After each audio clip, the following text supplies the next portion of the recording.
अस्सलाम वालेकुम बेटा।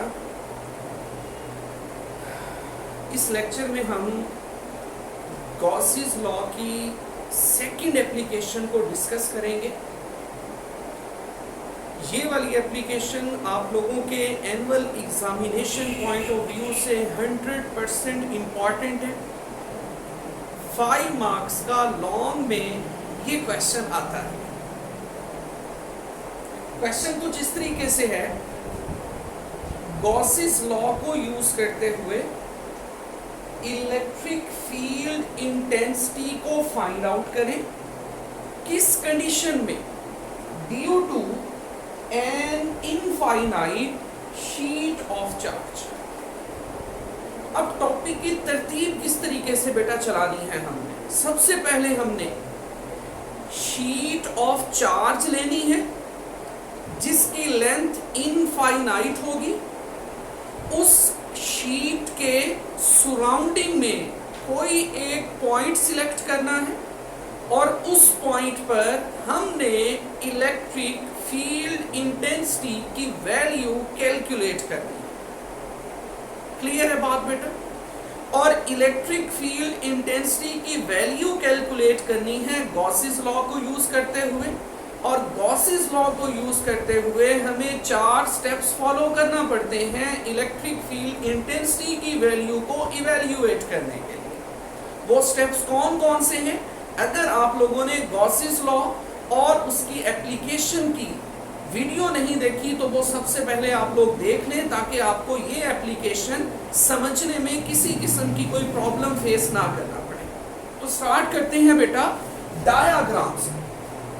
फर्स्ट कर लें, हमारे पास एक शीट है जिसकी लेंथ इनफाइनाइट है।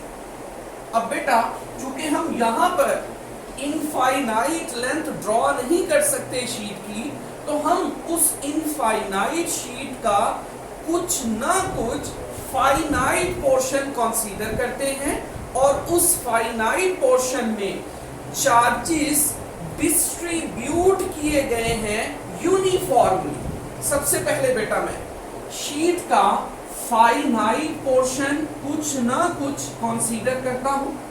फर्स्ट कर लें, ये शीट का कुछ ना कुछ फाइनाइट पोर्शन है। बेटा इस फाइनाइट पोर्शन वाली शीट में पॉजिटिव चार्जेस को डिस्ट्रीब्यूट किया गया है यूनिफॉर्म। हमने इस शीट के सराउंडिंग में किसी भी पॉइंट पर फील्ड इंटेंसिटी को मालूम करना है गॉसिस लॉ को यूज करते हुए। गॉसिस लॉ को यूज करते हुए फील्ड इंटेंसिटी मालूम करने के लिए हमें टोटल 4 स्टेप्स फॉलो करना पड़ते हैं। अगर आपको याद हो तो पहला स्टेप क्या था? एक इमेजिनरी क्लोज्ड सरफेस लेनी है जो किसी भी शेप की होनी चाहिए, जो उस पॉइंट से लाजमी पास करे जिस पॉइंट पर आपने इलेक्ट्रिक फील्ड इंटेंसिटी को कैलकुलेट करना है। क्लियर? सबसे पहले ये बेटा शीट है, इसके सराउंडिंग में ये फर्ज कर लें कोई ना कोई पॉइंट है जिसको हमने नाम दे दिया पॉइंट P का। इस पॉइंट P पर इस शीट के करीब हम क्या मालूम करना चाहते हैं? Field intensity. सबसे पहला स्टेप कौन सा फॉलो करना पड़ेगा? फर्स्ट स्टेप ये फॉलो करना पड़ेगा कि हमें एक इमेजिनरी क्लोज्ड सरफेस लेना पड़ेगी जो किसी भी शेप की हो, लेकिन वो शेप होनी चाहिए जिस शेप में फ्लक्स की कैलकुलेशन इजी हो। ये ना हो कि हम फ्लक्स कैलकुलेट करते हुए परेशानी का सामना करना करें। फ्लक्स कैलकुलेट करना आसान हो, उस सरफेस को आपने गॉसियन सरफेस के तौर पर कंसीडर करना है। फर्स्ट कर लें, इस सिचुएशन में हम गॉसियन सरफेस लेते हैं in the form of cylinder. ये बेटा आपके सामने एक सिलेंडर मौजूद है। इस सिलेंडर को हमने गॉसियन सरफेस का नाम दिया और ये सिलेंडर इस पॉइंट से पास कर रहा है जिस पॉइंट पर हमने फील्ड इंटेंसिटी मालूम करनी है। बेटा देखिए, इस सिलेंडर को आप कंसीडर करें बोर्ड मार्कर, इसके कितने एंड्स हैं? ये बेटा फर्स्ट एंड, ये सेकंड एंड, ये पहले एंड का फेस, ये दूसरे एंड का फेस, और ये इसका थर्ड फेस जो कि कर्व्ड है। तो बेटा ये जो सिलेंडर है इसके 3 फेसेस हैं। सबसे पहले इसको नाम दे दें फर्स्ट एंड फेस का, इसको नाम दे दें सेकंड एंड फेस का, इसको P कहा तो ये बेटा P प्राइम बन जाएगा, और यहां पर इसका आएगा बेटा कौन सा फेस? Curved face. तो इस सिलेंडर के 3 फेसेस हैं, first and face P, second and face P prime, और कर्व्ड फेस क्या होगा बेटा? C हो। और इस सिलेंडर में क्या आ रहे हैं? पॉजिटिव चार्जेस मौजूद। क्लियर है बात बेटा? सबसे पहले मैं इसी को यहां पर राइट डाउन करता हूं। Let us consider N imaginary Gaussian surface in the form of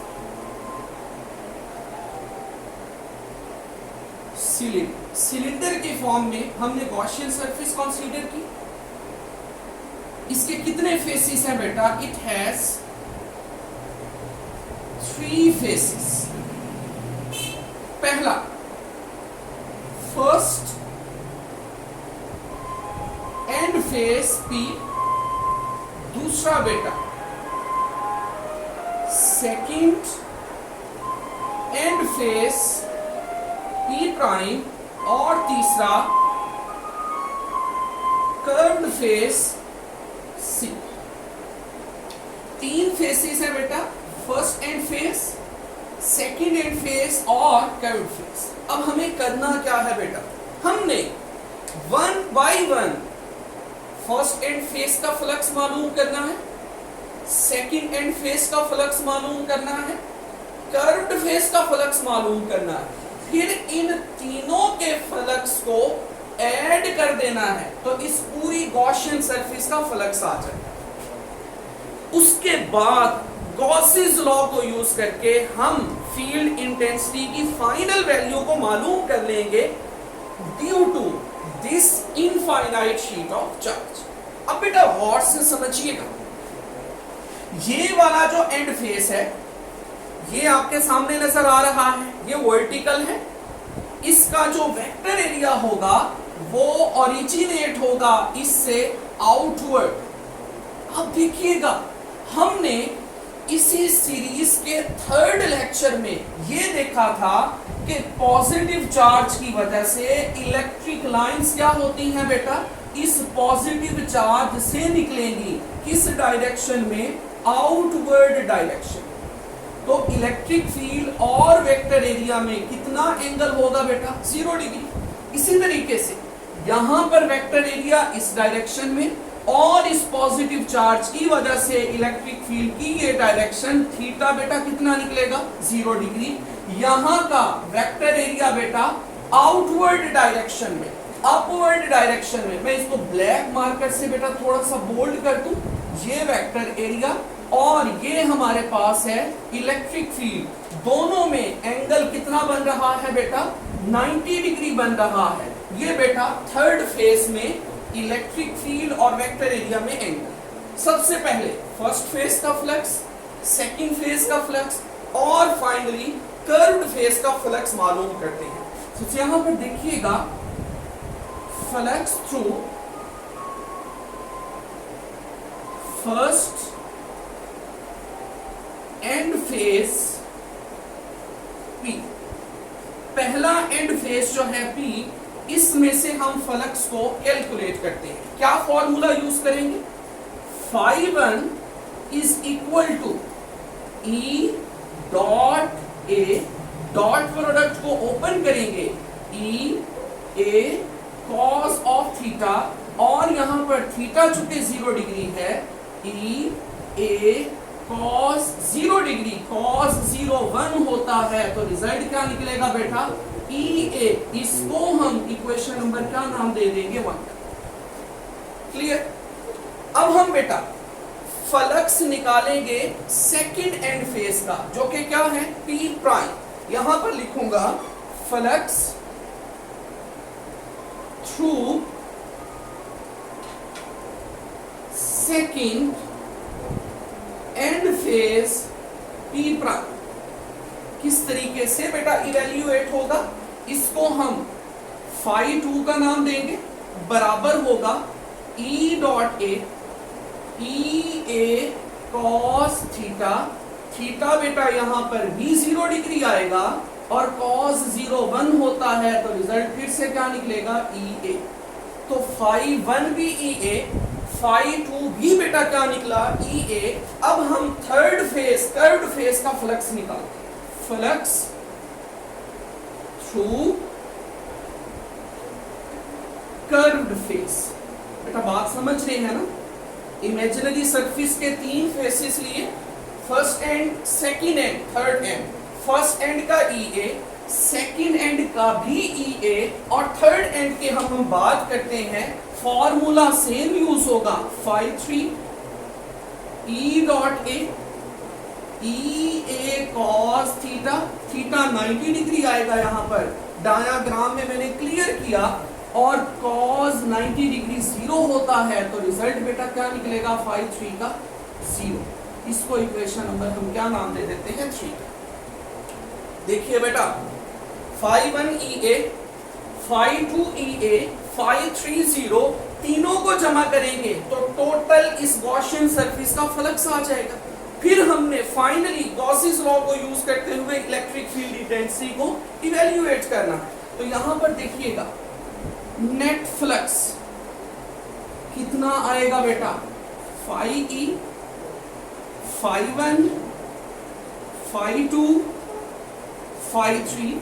phi 1 कितना बेटा निकाला हमने, ई ए, फिर फाई 2 कितना निकाला बेटा, ई ए, और फाई 3 कितना निकला बेटा, 0। इन दोनों को जमा करेंगे तो रिजल्ट निकलेगा 2 EA। ये बेटा हमारे पास नेट फ्लक्स निकल आया टोटल इस गॉसियन सरफेस का। अब हमने क्या यूज करना है बेटा, गॉसिस लॉ, इलेक्ट्रिक फील्ड इंटेंसिटी को फाइनली मालूम करने के लिए यूजिंग गॉसिस लॉ। गौर से समझिएगा बेटा, गॉसिस लॉ क्या होता है, phi E 1/ε0 multiply by charge. अब गौर से समझिएगा इस गॉसिस लॉ में क्या क्या यूज हो रहा है। एक फ्लक्स, इसकी वैल्यू यहां से हम ले लेंगे 1/ε0, कोई इशू नहीं है, मीडियम को रिप्रेजेंट कर रहा है, साथ आ रहा है चार्ज, और ये चार्ज कौन सा होगा, इस पॉजिटिव चार्ज की शीट में मौजूद चार्ज है। अब ये कितना है, इसको कैलकुलेट करने का एक शॉर्टकट है। इस चार्ज की वैल्यू को कैलकुलेट करने के लिए हम यूज करते हैं कॉन्सेप्ट सरफेस चार्ज डेंसिटी कि चार्ज की डेंसिटी कितनी मौजूद है सरफेस पर, इसको हम सरफेस चार्ज डेंसिटी का नाम देते हैं। इसका बेटा फॉर्मूला और डेफिनेशन कुछ यूं बनेगी, चार्ज पर यूनिट एरिया, इस शीट के यूनिट एरिया पर कितना चार्ज मौजूद है वो इसकी चार्ज डेंसिटी कहलाएगी सरफेस पर। सिग्मा से रिप्रेजेंट चार्ज फर्ज कर ले क्यू है, यूनिट एरिया ए पर, ए को इधर मल्टीप्लाई करें तो क्यू बराबर होगा सिग्मा इनटू ए। अब वहां चार्ज की जगह बेटा क्या पुट करना पड़ेगा, सिग्मा ए, और फ्लक्स की जगह क्या पुट करना पड़ेगा, 2EA बराबर है 1/ε0। चार्ज की जगह क्या पुट करना पड़ेगा, सिग्मा ए। देखिएगा ए से ए को क्या कर दे, कैंसिल। अब हमारे पास रिजल्ट क्या निकला, 2E 1/ε0 मल्टीप्लाई बाय क्या आएगा बेटा हमारे पास सिग्मा। 2 को डिवाइड करें क्योंकि हमें E चाहिए, E is equal to sigma over 2ε0। ये इलेक्ट्रिक फील्ड की वैल्यू है due to infinite sheet of charge की वजह से, और ये फॉर्मूला आपके एमसीक्यू में भी आता है। अगर आपसे इसकी वेक्टर फॉर्म के बारे में पूछा जाए कि इसकी वेक्टर फॉर्म क्या है, तो क्या करेंगे, E के ऊपर वेक्टर लगेगा, सिग्मा ओवर 2ε0 आएगा, और वेक्टर की रिप्रेजेंटेशन के लिए हम यूनिट वेक्टर यूज करते हैं, इसलिए यहां पर R यूनिट वेक्टर को इंट्रोड्यूस करवाना पड़ेगा। ये बेटा हमारा टॉपिक था,